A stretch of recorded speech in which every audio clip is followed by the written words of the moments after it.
നമസ്കാരം, ഭാരത് ലൈവിലേക്ക് സ്വാഗതം. ശ്രീലെ നമസ്കാരം. നമസ്കാരം. ശ്രീലെ, വളരെ പ്രധാനപ്പെട്ട ഒരു വാർത്ത വന്നിരിക്കുകയാണ്. നമ്മുടെ ഈ കാപ്പ കേസിലും മറ്റും പെട്ട് ഇപ്പോൾ ജയിലിൽ കഴിയുന്ന തിരുവനന്തപുരം നഗരസഭയിലെ BJP കൗൺസിലർ ആർ സുഗതൻ, അദ്ദേഹത്തിന് നെടുമങ്ങാട് കോടതി ഒരു വധശ്രമ കേസിൽ കൂടി അദ്ദേഹത്തെ അറസ്റ്റ് ചെയ്തിട്ടുണ്ട് പോലീസ്. ഏറ്റവും ഒടുവിൽ ആ കേസിൽ അദ്ദേഹത്തിന് ജാമ്യം കൊടുത്തിരിക്കുന്നു. അതായത് ഇടക്കാല ജാമ്യമാണ്, സത്യപ്രതിജ്ഞയ്ക്ക് വേണ്ടിയിട്ടുള്ള ജാമ്യമാണ് എന്നാണ് ഞാൻ മനസ്സിലാക്കുന്നത്. അങ്ങനെയെങ്കിൽ സുഗതന് ജയിലിൽ നിന്ന് താൽക്കാലികമായിട്ട് പുറത്തിറങ്ങി ഈ സത്യപ്രതിജ്ഞ നടത്താൻ സാധിക്കുമോ? കാപ്പ കേസ് നിലനിൽക്കുമ്പോൾ ഹൈക്കോടതിയിൽ നിന്ന് അനുകൂലമായ ഒരു ഉത്തരവ് ഈ വിഷയത്തിൽ ഉണ്ടാകുമോ? എന്താണ് ഈ കാര്യത്തിൽ നമുക്ക് പറയാൻ കഴിയുന്നത്? ഞാൻ മനസ്സിലാക്കുന്നത് ഇപ്പോൾ സുഗതന് റിമാൻഡ് ചെയ്ത് അതേ കോടതി തന്നെയാണ് ജാമ്യം കൊടുത്തിരിക്കുന്നത്. അതായത് വധശ്രമ കേസിൽ ജാമ്യം കൊടുത്തിരിക്കുന്നത്. കാപ്പ കേസിലകത്താണെന്ന് പറഞ്ഞാലും ആ കേസ് ഉൾപ്പെടെ കാപ്പ കേസ് പ്രതിയായതുകൊണ്ടാണ് സാധാരണഗതിയിൽ ഈ കേസിലൊരു ജാമ്യം നിഷേധിക്കപ്പെട്ടത്. അതായത് കാപ്പ കേസ് കൂടി ഉള്ളത് കൊണ്ടാണ്. അപ്പോൾ ഏതായാലും സുഗതന് സത്യപ്രതിജ്ഞ ചെയ്യാൻ കോടതി അംഗീകാരം കൊടുത്തപ്പോൾ തീർച്ചയായിട്ടും ഇനി കാപ്പ കേസിൽ കൂടി പുറത്തു വരണമെന്ന് പറയുന്നതിന് അതിന് നിയമപരമായി സാധ്യതയുണ്ടോ എന്ന് എനിക്ക് തോന്നുന്നില്ല. കാരണം കാപ്പ കേസ് ചുമത്തപ്പെട്ടത് കൊണ്ടാണ് 307 കേസിൽ അദ്ദേഹത്തിന് ജാമ്യം നിഷേധിക്കപ്പെട്ടത്. അല്ലെങ്കിൽ യഥാർത്ഥത്തിൽ ജാമ്യം നിഷേധിക്കേണ്ട കാര്യമില്ല ആ കേസിൽ. അപ്പൊ ജാമ്യം നിഷേധിക്കപ്പെട്ടത് അതുകൊണ്ടാണ്. അത് മാത്രമല്ല, ഇത് കുറച്ചുകൂടി സ്ട്രോങ് ആക്കാനാണ് പോലീസിനെ ആക്രമിച്ചു എന്ന് പറഞ്ഞുകൊണ്ടൊരു കേസ് കൂടി ഇട്ടു. ഈ 2 കേസിലുമാണ് ഇപ്പൊ ജാമ്യം നിഷേധിച്ച് കിടക്കുന്നത്. അപ്പൊ ഏതായാലും സത്യപ്രതിജ്ഞ ചെയ്യാൻ കഴിയുമെന്ന കാര്യത്തിൽ സംശയമൊന്നുമില്ല. സത്യപ്രതിജ്ഞ ചെയ്യുന്ന ദിവസം തന്നെ സത്യപ്രതിജ്ഞയും അതിനുശേഷം ഒരു കൗൺസിലും കൂടിയാൽ തന്നെ അയോഗ്യത എന്ന കാര്യം നിലനിൽക്കില്ല എന്നാണ് എനിക്ക് മനസ്സിലാക്കാൻ സാധിക്കുന്നത്. ഇവിടെ യഥാർത്ഥത്തിൽ മലർപ്പൊടിക്കാരൻ്റെ സ്വപ്നം പോലെ ഇപ്പോൾ നഗരസഭാ ഭരണം അട്ടിമറിക്കാം, കോർപ്പറേഷൻ ഭരണം അട്ടിമറിക്കാമെന്ന് വിചാരിച്ച CPM-നുള്ളൊരു തിരിച്ചടി പോലെയാണ് ഇത് കിട്ടിയിട്ടുള്ളത്. അത് മാത്രമല്ല, ഈ കാപ്പ കേസുമായി ബന്ധപ്പെട്ട് കാപ്പ കേസിൽ ഇപ്പോൾ കാപ്പ ബോർഡ് ശരിവെച്ചു എന്ന് പറയുമ്പോൾ ഈ ബോർഡ് ആരാണെന്നുള്ളതാണ്. കാപ്പ കേസിൽ സുഗതനെ പെടുത്താൻ വളരെയധികം ഉത്സാഹിച്ചു നിന്ന CPM-ന്റെ ആ ചരട് വലിച്ച CPM-ന്റെ ബി ടീമായി പ്രവർത്തിക്കുന്നവരാണ് ഈ കാപ്പ കേസിന്റെ അഡ്വൈസറി ബോർഡിലുള്ളത്. യഥാർത്ഥത്തിൽ അതുമായി ബന്ധപ്പെട്ട് CPM ഭരണകാലത്ത് നിയോഗിക്കപ്പെട്ടവർ ഇപ്പോഴും തുടരുകയാണ്. UDF സർക്കാർ വന്നതിന് ശേഷം അതിൽ മാറ്റമൊന്നും UDF സർക്കാരിന് അതിന് പ്രത്യേകിച്ച് ഇതൊന്നും ഉണ്ടെന്ന് എനിക്ക് തോന്നുന്നില്ല. കാരണം എന്താണെന്ന് വെച്ചാൽ UDF സർക്കാരിനെ സംബന്ധിച്ചിടത്തോളം UDF-ന്റെയും ആവശ്യമാണ് തിരുവനന്തപുരത്ത് നഗരസഭാ ഭരണം അട്ടിമറിക്കുക എന്നുള്ളത്. അതായത് അവർ രണ്ടും ചേർന്നുള്ള ഇന്ത്യ മുന്നണിയാണ് ഇപ്പോൾ ചരട് വലിച്ചുകൊണ്ടിരിക്കുന്നത്. അപ്പൊ അതുകൊണ്ട് തന്നെ നമുക്ക് മനസ്സിലാക്കാൻ സാധിക്കുന്നത് ഈ കാപ്പ കേസ് എങ്ങനെ ഉണ്ടായി എന്നതിനെ സംബന്ധിച്ച് കൂടി അന്വേഷിക്കേണ്ടതുണ്ട് എന്നുള്ളതാണ്. യഥാർത്ഥത്തിൽ വലിയ നിയമ പോരാട്ടം ഈ വിഷയത്തിൽ ആവശ്യമുണ്ട്. അതായത് ഞാൻ മനസ്സിലാക്കുന്നത് കുറേ കേസുകൾ, അതായത് 8ഓളം കേസുകൾ ഈ സുഗതന്റെ കേസുകൾ പറഞ്ഞു തീർപ്പാക്കി, നമുക്ക് പോലീസ് സ്റ്റേഷനിൽ നിന്ന് പറഞ്ഞു തീർപ്പാക്കി ചില കേസുകളൊക്കെ അങ്ങ് വിടുന്നതാണ്. ചെറിയ കേസുകൾ എഴുതി വിട്ടൊക്കെ വിടുകയൊക്കെ ചെയ്യുന്നതാണ്. അങ്ങനെ ഉള്ള ചില കേസുകൾ, ആ കേസുകളൊക്കെ ഈ വിഷയവുമായി ബന്ധപ്പെട്ട് ചില കേസുകളൊക്കെ സെറ്റിൽ ചെയ്തു പോയിരുന്ന കേസുകളാണ്. ആ കേസുകളൊക്കെ തിരിച്ച് വീണ്ടും അവരെ കൊണ്ട് ഈ കേസുകൾ റീഓപ്പൺ ചെയ്യിപ്പിച്ചു. അതായത് കേസ് സെറ്റിൽ ചെയ്തു പോയ ആൾക്കാരെ വിളിച്ചിട്ട് ഇത് ഭീഷണിപ്പെടുത്തിയതാണെന്ന് പറഞ്ഞുകൊണ്ട് വീണ്ടും കേസ് ഉണ്ടാക്കി. അതായത് സുഗതൻ വീണ്ടും പുറകെ നടന്ന് ദ്രോഹിക്കുന്നു, ഞങ്ങളെ ഭീഷണിപ്പെടുത്തുന്നു, ആക്രമിക്കാൻ കോപ്പ് കൂട്ടുന്നു എന്നൊക്കെ പറഞ്ഞ് വീണ്ടും പരാതി കൊടുത്തുകൊണ്ടാണ് പഴയ കേസിന്റെ പിൻബലത്തിൽ ഇപ്പോ കാപ്പ ചുമത്തിയിട്ടുണ്ടെന്നാണ്. അതുപോലെ പോലീസ് ഡയറക്റ്റ് എടുക്കുന്ന കേസുകൾക്ക് കാപ്പ ചുമത്താൻ പാടില്ല എന്ന നിയമമുണ്ട്. പോലീസ് സ്റ്റേഷൻ ഉപരോധിച്ച കേസൊക്കെ പോലീസ് നേരിട്ട് എടുക്കുന്ന കേസുകളാണ്. അത്തരം ചില കേസുകളിലൊക്കെ സുഗതന്റെ കേസുകളുടെ കൂട്ടത്തിലുണ്ട്. അപ്പൊ യഥാർത്ഥത്തിൽ സുഗതനെ സംബന്ധിച്ചിടത്തോളം സുഗതനെ പെടുത്താനുള്ള നീക്കം CPM നടത്തിയതും സുഗതനെ ഈ കേസുകളിൽ പെടുത്തിക്കൊണ്ട് കാപ്പ ചുമത്താനുള്ള നീക്കം നടത്തിയതും ഒക്കെ വളരെ ശ്രദ്ധിച്ച് തന്നെ കേരളത്തിലെ BJP നേതൃത്വം കാണേണ്ടതായിരുന്നു. നമുക്ക് ഏതാണ്ട് കുറെ കാര്യങ്ങൾ നമ്മൾ മുമ്പ് ചർച്ച ചെയ്തതാണ്. വട്ടിയൂർക്കാവ് മുൻ MLA VK പ്രശാന്തിന്റെ നേതൃത്വത്തിൽ ഒരു സംഘം ഇതിന്റെ പിന്നിലുണ്ട് എന്ന കാര്യത്തിൽ ഒരു സംശയവും വേണ്ട.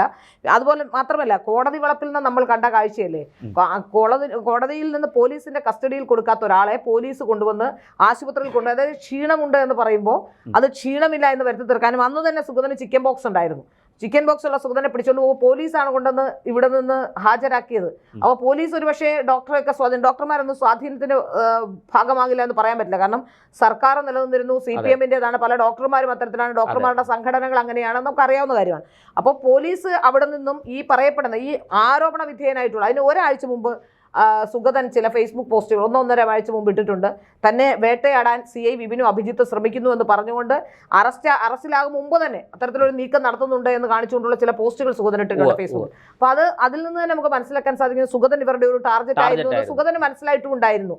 അപ്പോൾ വളരെ പ്രധാനപ്പെട്ട ഇത്തരത്തിലൊരു കാപ്പ സുഗതന്റെ പുറത്ത് അത് സുഗതന്റെ പ്രതീക്ഷയുണ്ടാവില്ല. അപ്പോ ഒരു കൗൺസിലർ അപ്പൊ ഒരിക്കലും അതിനുള്ള സാധ്യതയില്ല എന്ന് മനസ്സിലാക്കുന്നു. BJP-ക്കാരുടെ അറിവില്ലായ്മയോ പക്വതയില്ലായ്മയോ അല്ലെങ്കിൽ എല്ലാ കേസുകളും അങ്ങനെ വരുന്ന കേസുകളിൽ ഉടൻ തന്നെ കേരളത്തിലെ BJP-ക്കാരോട് എനിക്ക് പറയാനുള്ളത്, ഇപ്പോൾ BJP നേതൃത്വത്തിലുള്ള ആൾക്കാരോടൊക്കെ പറയാനുള്ള നമ്പർ ഓഫ് കേസസ് വെച്ച് നമുക്ക് കാപ്പ ചുമത്താൻ കഴിയും. അതിൽ എപ്പോഴെങ്കിലും ഒരു വധശ്രമമോ ഏതെങ്കിലും വലിയ ഗുരുതരമായ ഇപ്പോ പോലീസിനെ ആക്രമിച്ചെന്നൊക്കെയുള്ള വകുപ്പുകൾ ഇട്ടാൽ അതിൽ കാപ്പ ചുമത്താനുള്ള സാധ്യതയുണ്ട്. അപ്പൊ അതുകൊണ്ട് വളരെ ശ്രദ്ധയോടുകൂടി നിങ്ങളുടെ പേരിൽ വരുന്ന കേസുകൾ നിങ്ങൾ വളരെ ശ്രദ്ധയോടുകൂടി തന്നെ കാണണം എന്നുള്ളതാണ്. കേരളത്തിലെ രാഷ്ട്രീയ നിയമ പോരാട്ടം നടത്തേണ്ടിയിരിക്കുന്നു. സുഗതന് പറ്റിയത് ഒരു പക്ഷേ അത്തരത്തിലുള്ള നിയമ പോരാട്ടം അപ്പൊ അങ്ങനെ ഒരു നിയമ പോരാട്ടത്തിലേക്ക് സുഗതൻ പോകാത്തത് കൊണ്ട് ഇപ്പോൾ ക്ഷേത്രത്തിൽ നടന്ന ഒരു സംഭവവുമായി ബന്ധപ്പെട്ടുള്ള കേസിലൊക്കെ 307 ചാർജ് ചെയ്തുകൊണ്ട് അപ്പോൾ അതിന് ഒരു സ്ട്രോങ് ഗ്രൗണ്ട് ഉണ്ടാക്കുകയായിരുന്നു എന്നാണ് മനസ്സിലാക്കാൻ സാധിക്കുന്നത്. ചിലപ്പോൾ ഈ അന്നുണ്ടായ പ്രശ്നം പോലും ഒരു പക്ഷേ സുഗതനെ ടാർഗറ്റ് ചെയ്തിട്ടാണ്. അപ്പൊ അതുകൊണ്ട് നമ്മൾ മനസ്സിലാക്കേണ്ട ഒരു പ്രധാനപ്പെട്ട കാര്യം, കേരളത്തിലെ BJP നേതൃത്വം കുറച്ചുകൂടി ശ്രദ്ധയോടെ, നല്ല പ്രവർത്തകർ, നല്ല കൗൺസിലർമാർ തിരുവനന്തപുരത്തുണ്ട്. അപ്പൊ ആ കൗൺസിലർമാരെയൊക്കെ ഇങ്ങനെ വേണമെങ്കിൽ ചെയ്യാവുന്നതാണ്. നാളെ ഇത് ആവർത്തിക്കാം. ആരാണ് ഒരുപക്ഷെ VV രാജേഷ് വളരെ ശ്രദ്ധയോട്, എനിക്ക് തോന്നുന്നു VV രാജേഷ് അതിൽ ശ്രദ്ധാലുവാണ്. അതുകൊണ്ടാണ് ഇപ്പൊ ഒരു സ്ഥലത്ത് നിങ്ങൾ പോകുന്നത് പോലും കേരളത്തിലെ BJP-ക്കാരോട് എനിക്ക് പറയാനുള്ളത്, ഒരു കാര്യം ഞാൻ പറയട്ടെ, മേയർ VV രാജേഷിന് പോലും നാളെ ഇത് നേരിടേണ്ടി വന്നേക്കാം. കാരണം മേയറെ വിളിക്കുന്ന ഒരു സ്ഥലത്ത് പോലും മേയർ ഒരു സ്ഥലത്തേക്ക് ഓടി ചെല്ലരുത് എന്നാണ് എനിക്ക് പറയാനുള്ളത്. ഒന്ന് ശ്രദ്ധിച്ച ശേഷം എന്താണ് അവിടെ നടക്കുന്ന നീക്കമെന്ന് മനസ്സിലായ ശേഷം മാത്രമേ ആ ഭാഗത്തേക്ക്, നിങ്ങളെ ജീവൻ പോലും അപകടപ്പെടുത്താനുള്ള നീക്കം CPM നടത്തും. CPM-നെ സംബന്ധിച്ചിടത്തോളം എന്തും ചെയ്യുന്ന രാഷ്ട്രീയ പാർട്ടിക്കാരാണ്. സ്വയം കൂടെ കൊണ്ട് നടക്കുന്നവരെ 51 വെട്ടിക്കൊല്ലാൻ യാതൊരു മര്യാദയും മാന്യതയും മടിയും ഇല്ലാത്തവരാണ്. അതുകൊണ്ട് കേരളത്തിലെ BJP-ക്കാരോട് എനിക്ക് പറയാനുള്ളത്, BJP നേതൃത്വത്തിൽ ടാർഗറ്റ് ആയിട്ടുള്ള പലരും ഉണ്ട് എന്ന് മനസ്സിലാക്കാൻ സാധിക്കുന്നു.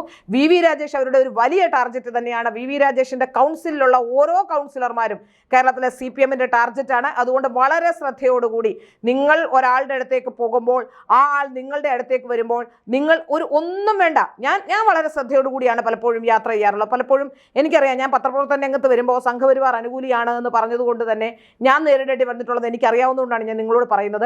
പല രീതിയിലും നിങ്ങളെ പെടുത്താനുള്ള പല ശ്രമങ്ങളും നടത്തും. ആ ശ്രമങ്ങളൊന്നും നടക്കാത്തത് കൊണ്ടാണ് പലതരത്തിലുള്ള ആരോപണങ്ങൾ ഉയർത്തി നോക്കുന്നത്. കാരണം ഇപ്പോൾ ഒരു ദിവസമെങ്കിലും ആരോടെങ്കിലും ഇത്തരക്കാരോടൊപ്പം പോയി ഒന്ന് കള്ളു കുടിക്കുന്ന സ്ഥലത്ത് ഇരിക്കുകയെങ്കിലും ചെയ്തിരുന്നെങ്കിൽ ഒരുപക്ഷെ ഞാൻ പെട്ടുപോകുമായിരുന്നു എന്ന് എനിക്ക് വ്യക്തവും കൃത്യവുമായി അറിയാം. എല്ലാ സ്ഥലത്തും ടാർഗറ്റ് ആയിരിക്കുന്ന ആൾക്കാർ ശ്രദ്ധിക്കേണ്ട ഒരു പ്രധാനപ്പെട്ട, രാഷ്ട്രീയ പ്രവർത്തകരോടാണ് ഞാൻ പറയുന്നത്, ശ്രദ്ധിക്കേണ്ട ഒരു പ്രധാനപ്പെട്ട കാര്യം, ഒരു ആഹാരം വാങ്ങി കഴിക്കുമ്പോഴോ എങ്ങനെയും വരും. ആഹാരം ഒരു വെറും ചായ കുടിക്കുമ്പോഴോ ആഹാരം വാങ്ങി കഴിക്കുമ്പോഴോ നിങ്ങൾ ഒരാളുടെ ഒപ്പം നിൽക്കുമ്പോഴോ നിങ്ങളുടെ കയ്യിൽ എന്തെങ്കിലും സാധനം തന്നു വിടുമ്പോഴോ നിങ്ങളുടെ അടുത്തേക്ക് ഒരാൾ വന്ന് നിങ്ങളുമായി ഏതെങ്കിലും തരത്തിലുള്ള ഡീലുകൾ പറയുമ്പോഴോ ഒക്കെ നിങ്ങൾ ശ്രദ്ധിക്കേണ്ടിയിരിക്കുന്നു. കേരളത്തിലെ തിരുവനന്തപുരത്തെ BJP-യുടെ ഭരണം ഏറ്റവും മികച്ച ഭരണമാണെന്ന കാര്യത്തിലൊരു സംശയമില്ല. അതുകൊണ്ട് BJP കൗൺസിലർമാർ ഏറ്റവും ജാഗ്രതയോട് കൂടി തന്നെ പ്രവർത്തിക്കേണ്ട സമയമാണ്. അവരുടെ കൂടി സുരക്ഷ, അവരുടെ ജാഗ്രതയായിരിക്കണം എന്നുള്ളതാണ് എനിക്ക് പറയാൻ സാധിക്കുന്നത്. നമുക്കറിയാം, നമ്മുടെ മുന്നിൽ ഒരുപാട് പ്രധാനപ്പെട്ട സാഹചര്യങ്ങളുണ്ട്. ഇപ്പോൾ ശ്രീശാന്തിന്റെ വിഷയത്തിലാണെങ്കിലും പല വിഷയങ്ങളും വളരെ ഉന്നതിയിലെത്തുമ്പോഴാണ് നിങ്ങൾക്ക് വീഴ്ച സംഭവിക്കുന്നത്. അപ്പൊ നമ്മൾ നടന്നു പോകുന്ന പടവുകൾ, അതിൽ നിന്ന് പിന്നൊരു കയറ്റം ഇല്ല, സാധ്യമാണ്. നടന്നു പോകുന്ന പടവുകൾ ഏറ്റവും ശ്രദ്ധയോടുകൂടി പോവുക. നമുക്ക് വലിയ രീതിയിലുള്ള അങ്ങനെ ഇന്ത്യയിൽ രക്ഷപ്പെട്ട ഒരു രാഷ്ട്രീയ നേതാവ് നരേന്ദ്രമോദി അതാണ്. അദ്ദേഹം അതുകൊണ്ടാണ് മാധ്യമപ്രവർത്തകരെ അടുപ്പിക്കില്ല ആരെയും. അദ്ദേഹം ഒരു പ്രത്യേക പാതയിൽ പോകുന്നു. അതുകൊണ്ടാണ് അദ്ദേഹത്തിനെതിരെ അഴിമതി ആരോപണം ഉണ്ടാകുന്നത്. അതുമാത്രമല്ല, അദ്ദേഹം ആ സ്ഥാനത്തിരിക്കുമ്പോൾ എനിക്ക് അദ്ദേഹത്തോടുള്ള ഒരു വലിയ ആദരവ് അതുകൊണ്ടാണ്. അദ്ദേഹം ആ സ്ഥാനത്തിരിക്കുമ്പോഴും അദ്ദേഹം ഒപ്പം വരുന്ന ആൾക്കാരെ, അദ്ദേഹത്തിന്റെ ഒപ്പമുള്ള നേതാക്കന്മാരെ, അവരെ കൂടി അദ്ദേഹത്തിന്റെ റഡാറിൽ ഉൾപ്പെടുത്തിയിട്ടുണ്ട് എന്നുള്ളതാണ്. അതുകൊണ്ടാണ് പെട്ടെന്ന് വളരെ ശ്രദ്ധയോടുകൂടി പോകുന്നതുകൊണ്ടാണ് കഴിഞ്ഞ 13 വർഷമായി തുടരുന്ന ഭരണത്തിൽ ഒരു അഴിമതി ആരോപണമോ ആരെങ്കിലും ഒരാളെയും തൊടാനോ വേറൊരു രാഷ്ട്രീയക്കാരനെ കഴിയാത്ത. നരേന്ദ്രമോദിയുടെ ക്യാബിനറ്റ് എന്ന് പറയുമ്പോൾ അതിനൊരു സവിശേഷതയുണ്ട്. ഞാൻ അതുകൊണ്ടാണ് ഇപ്പോ നമ്മൾ പല പ്രശ്നങ്ങളുണ്ടാവും. ഇപ്പോൾ ഏതെങ്കിലും ഒരു പ്രശ്നം സംഘടനയ്ക്കെതിരെ പറഞ്ഞു, ഇപ്പൊ തന്നെ BJP-ക്കെതിരെ എന്തെങ്കിലും പറയുമ്പോൾ BJP ആക്രമിക്കാനാണെന്ന് പറഞ്ഞ് ബഹളം വെച്ചിട്ട് കാര്യമില്ല. ഞാൻ പറയുന്നത് നിങ്ങൾക്ക് പൊതുജനങ്ങളിൽ നിന്നുണ്ടാകുന്ന റെസ്പോൺസ് ആണ്. എന്റെ അതേ അഭിപ്രായമുള്ളവർ അല്ലെങ്കിൽ ഞാൻ പറയുന്നത് ശരിയാണെന്ന് പറയുന്ന ആയിരക്കണക്കിന് ആൾക്കാർ BJP-യുടെ പ്രവർത്തകരെല്ലാം അക്കാര്യത്തിൽ ഒരേ അഭിപ്രായമുള്ളവരാണ്. ഒന്നോ രണ്ടോ സോഷ്യൽ മീഡിയയിൽ പെടുന്നവരോ അല്ലെങ്കിൽ ഇതിൽ തൽപര കക്ഷികളായിട്ടുള്ള ആരുടെയെങ്കിലും ആൾക്കാരോ മാത്രമാണ് എന്നെ ആക്രമിക്കാൻ ഇറങ്ങി പുറപ്പെട്ടിരിക്കുന്നത്. പലരും എന്നോട് പറഞ്ഞു ഞാൻ വളരെ ശ്രദ്ധിക്കണം, പലരും എന്നോട് പറഞ്ഞു കേട്ടോ, പലരും എന്നോട് പറഞ്ഞു വളരെ ശ്രദ്ധിക്കണം, പണമുള്ളവരാണ്, അതായത് കണ്ടമാനം കാശ് ആർജിച്ചിട്ടുള്ളവരെതിരെയാണ് നിങ്ങൾ ഫൈറ്റ് ചെയ്യുന്നത്, അതുകൊണ്ട് നിങ്ങൾ വളരെ ശ്രദ്ധിക്കണം, നിങ്ങൾ പോകുന്നത് നിങ്ങൾ കാർ ഉപയോഗിക്കരുത് എന്നൊക്കെ പലരും വിളിച്ചെന്നോട് പറയുന്നുണ്ട്. നിങ്ങളെ ഏത് രീതിയിലും അപായപ്പെടുത്താനുള്ള ശ്രമങ്ങൾ, നിങ്ങളുടെ ഭർത്താവിനെ അപായപ്പെടുത്താനുള്ള ശ്രമങ്ങളൊക്കെ ഉണ്ടാകും. കാരണം പലരും ഇതിന്റെ പിന്നിൽ നിൽക്കുന്ന പലരും ഡൽഹി കണക്ഷൻസ് ഒക്കെ ഉള്ളവരുണ്ട്, ശക്തരാണ്. അതുകൊണ്ട് തന്നെ ഡൽഹിയിൽ മറ്റു പല കണക്ഷൻസും ഉള്ളവരുമുണ്ട്. അപ്പൊ അതുകൊണ്ട് അങ്ങനെ അത്തരത്തിലുള്ള ശ്രമങ്ങളൊക്കെ ഉണ്ടാകുമ്പോൾ നിങ്ങൾ വളരെ ശ്രദ്ധിക്കണം എന്ന് പറഞ്ഞ് ഒരുപാട് പേര് അവരുടെ കൺസേൺ അറിയിച്ചുകൊണ്ട് വിളിക്കുന്നുണ്ട്. പക്ഷെ അതൊക്കെ അവിടെ നിൽക്കട്ടെ. ഞാൻ ഈ സംഘടനയ്ക്കെതിരെയോ സംഘടനയുടെ സ്ട്രക്ചറിനെതിരെയോ ആശയത്തിനെതിരെയോ ഒന്നും പറഞ്ഞിട്ടില്ല. ചില കള്ളന്മാരെ തുറന്നു കാട്ടുക മാത്രമാണ് ചെയ്തത്. അതിന് എന്നെ ആരെങ്കിലും കൊള്ളുന്നൊക്കെ കൊന്നോട്ടെ, എനിക്ക് പ്രശ്നമില്ല എന്ന് പറയാം. സുഗതന്റെ കാര്യത്തിലേക്ക് വന്നാൽ ഇവിടെ നമുക്ക് മനസ്സിലാക്കാൻ സാധിക്കുന്നത് സുഗതനെ അത്തരത്തിൽ പെടുത്താനുള്ള നീക്കം നടത്തി. അതിൽ പല രീതിയിൽ അത് ജാമ്യം കിട്ടാതിരിക്കാൻ ശ്രമിച്ചു, അതിനുവേണ്ടി കൃത്യമായ കേസുകൾ ഉണ്ടാക്കി. അതായത് ശേഷം ഈ ആകാശത്തേക്കുള്ള വെടിവെപ്പ് പോലും CI വിപിന്റെ വെടിവെപ്പ് പോലും തന്നെ ആക്രമിക്കാൻ വരുത്തി തീർക്കാനും ആ കേസ് ഇത് ചെയ്യാനുമാണ് അന്വേഷിക്കുന്നതും കേരളത്തിലെ പോലീസ് തന്നെയാണ്. പോലീസിൽ ഇടതുപക്ഷക്കാരുടെ വലിയ സഹായം, വലതുപക്ഷക്കാരുടെ വലിയ സഹായം ഒക്കെ പ്രശാന്തിനും ഈ CI വിപിനും അതുപോലെ അഭിജിത്തിനും ഒക്കെ കിട്ടിയിട്ടുണ്ട്. അതുകൊണ്ടാണ് സുഗതന്റെ കേസിൽ പോലും ഒരു നീക്കം ഏതെങ്കിലും തരത്തിലുണ്ടാകാത്തത്. കാപ്പ ബോർഡിന് മുന്നിലെത്തുമ്പോൾ CPM-ന്റെ കാപ്പ ബോർഡ് എന്ന് തന്നെ പറയണം, CPM-ന്റെ കാപ്പ ബോർഡ് അത് ശരിവെക്കുന്നത്. അതുകൊണ്ട് തന്നെ വളരെ കൃത്യമായി തന്നെ ഞാൻ പറയുന്നത് വലിയ നിയമ പോരാട്ടം ഈ വിഷയത്തിൽ എനിക്കൊരു ചോദ്യമുള്ളത്, ഈ BJP നേതൃത്വം ഇക്കാര്യത്തിൽ അങ്ങനെ ഒരു വലിയ നിയമ പോരാട്ടത്തിന് തയ്യാറായിട്ടുണ്ടോ? എനിക്ക് തോന്നുന്നില്ല. സുഗതന്റെ കാര്യത്തിൽ വലിയൊരു മെല്ലെപ്പോക്കും അലംഭാവവും ഒരു ആലസ്യവും മടിയും ഒക്കെ കാണുന്നില്ലേ? സുഗതന്റെ വക്കീൽ അതിനുള്ള ശ്രമം നടത്തുന്നുണ്ട്. പക്ഷേ വീട്ടുകാരെ സംബന്ധിച്ചിടത്തോളം വീട്ടുകാർക്ക് നിയമത്തെക്കുറിച്ചൊന്നും അറിയുന്നുണ്ടാവില്ല. അപ്പോൾ ഞാൻ പറയുന്നത് ആ നിയമത്തെക്കുറിച്ച് അല്ലെങ്കിൽ ഇതെങ്ങനെ ഹാൻഡിൽ ചെയ്യണമെന്നോ സുഗതന്റെ ഭാര്യയ്ക്കോ കുട്ടികൾക്കോ ഒന്നും അറിയുന്നുണ്ടാവില്ല. സുഗതൻ ഡയറക്റ്റ് ഏതെങ്കിലും ഇത്തരത്തിൽ നീക്കം നടത്തുന്നുണ്ട്, അല്ലെങ്കിൽ സുഗതന്റെ വീട്ടുകാരാണ് ജാമ്യത്തിന് നീക്കം നടത്തിയത്. പാർട്ടി വേണം ശക്തമായിട്ട്. തീർച്ചയായും ഇത്തരം വിഷയങ്ങളിൽ കൗൺസിലർമാർ ഉൾപ്പെടുന്ന വിഷയങ്ങളിൽ പാർട്ടി ശക്തമായ ഇടപെടൽ നടത്തണം, ശക്തമായ നീക്കം നടത്തണം. അതിൽ ശക്തമായ നീക്കം നടത്തിയാൽ മാത്രമേ ഇത്തരം വിഷയങ്ങളിൽ പ്രവർത്തകരുടെ ആത്മവീര്യം കെടുത്തുന്ന പരിപാടിയുമായി പാർട്ടി പോകരുത്. പ്രവർത്തകർക്ക് ആത്മവീര്യം നൽകിക്കൊണ്ട് താല്പര്യങ്ങൾ ഉണ്ടാകും. ചിലർക്ക് ഈ ആത്മവീര്യം നഷ്ടപ്പെട്ട് BJP ഒരിക്കലും ഭരണത്തിൽ വരാതെ ഇങ്ങനെ കുറഞ്ഞ വർഷം പ്രതിപക്ഷത്തെങ്കിലും ഇങ്ങനെ ഇരുന്നാ മതി എന്ന് കരുതുന്ന ചില താല്പര്യമില്ല. കാരണം എങ്കിലേ ഇവർക്ക് ജീവിതകാലം മുഴുവൻ കറവ പശുവായി സംഘടന ഉപയോഗിക്കാൻ കഴിയുള്ളൂ. കാരണം കഴിവും കാര്യപ്രാപ്തിയുള്ളവരും കാര്യങ്ങൾ മനസ്സിലാക്കാൻ ഗ്രാഹ്യമുള്ളവരും ഇതിലേക്ക് വന്നാൽ ഈ കാര്യങ്ങളൊക്കെ ചോദ്യം ചെയ്യപ്പെടുമെന്നും നാളെ ഇത് ചോദ്യം ചെയ്താൽ മൂക്കില്ല രാജ്യത്ത് മുറിമൂക്കൻ രാജാക്കന്മാരായി വിലസുന്നവർക്ക് ജീവിതത്തിൽ മുന്നോട്ട് പോകാൻ കഴിയില്ലെന്നും ഇത്തരത്തിൽ ധനം സമാഹരിക്കാൻ കഴിയില്ലെന്നും ഒക്കെ ഉള്ള അറിവ് ഇവർക്കുണ്ട്. അതുകൊണ്ടാണ് മാറിപ്പോകേണ്ടി വരും. അതുകൊണ്ടാണ് അവർ ഇത്തരത്തിലുള്ള ആൾക്കാരെ ഒന്നും അടുപ്പിക്കാത്തത്. അത് ശരിയല്ല. സുഗതന്റെ കാര്യത്തിലാണെങ്കിലും കോർപ്പറേഷന് ശക്തമായ സപ്പോർട്ട് കേരളത്തിലെ BJP നേതൃത്വം നൽകണം. കാരണം ഈ കോർപ്പറേഷനിൽ രാജേഷ് പ്രവർത്തിക്കുന്നത് കൊണ്ട് ഒരു നല്ല ഭരണം രാജേഷ് കാഴ്ചവെച്ചാൽ നരേന്ദ്രമോദി എങ്ങനെ അദ്ദേഹത്തിന് ഒരു അഴിമതി വിരുദ്ധ പ്രതിച്ഛായ ഉണ്ടായോ അതുപോലെ അദ്ദേഹം എങ്ങനെ വന്നു, അതുകൊണ്ടാണ് ഇന്ത്യയിലെ മറ്റ് സംസ്ഥാനങ്ങളിലെല്ലാം BJPക്ക് ഭരണത്തിലെത്താൻ കഴിഞ്ഞത്. അതുകൊണ്ട് തിരുവനന്തപുരം കോർപ്പറേഷനെ കണ്ടുവേണം കേരളത്തിലെ ജനങ്ങൾ BJPയെ ഉൾക്കൊള്ളേണ്ടത്. അതുകൊണ്ട് കേരളത്തിലെ ജനങ്ങൾ അതുപോലെ 3 MLA-മാരുടെ പ്രവർത്തനം ഇപ്പോൾ ബാക്കി എല്ലാ സ്ഥലങ്ങളും ഈ MLA-മാരുടെ പ്രവർത്തനങ്ങൾ ഒരു മാതൃകയാവണം. അങ്ങനെ മാതൃകയായാൽ മാത്രമേ കേരളത്തിൽ BJPക്ക് ഉന്നത നിലയിൽ എത്താൻ കഴിയുകയുള്ളൂ, BJPക്ക് പ്രവർത്തനവുമായി മുന്നോട്ട് പോകാൻ കഴിയൂ, BJPക്ക് വലിയ വിജയങ്ങളിലേക്ക് എത്താൻ കഴിയുകയുള്ളൂ.